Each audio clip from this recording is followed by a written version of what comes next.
You've of course seen so many different marketplaces and worked with some of the most legendary ones as well. So when it comes to mistakes that marketplace founders commonly make, what do you think some of those are? Okay, so a couple that come to mind. One is scaling into new markets or categories without a detailed playbook of what it takes to reach liquidity and ultimately scale and supply demand afterwards. Um, and too much reliance on manual operations to scale markets.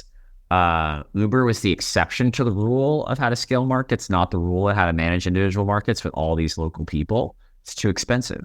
Um, so that's one that I see a lot.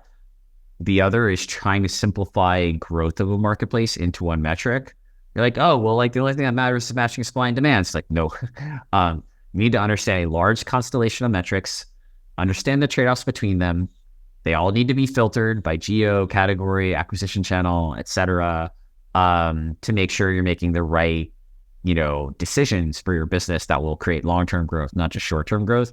So those are probably the two that come to mind the most as like mistakes you see in building up a marketplace.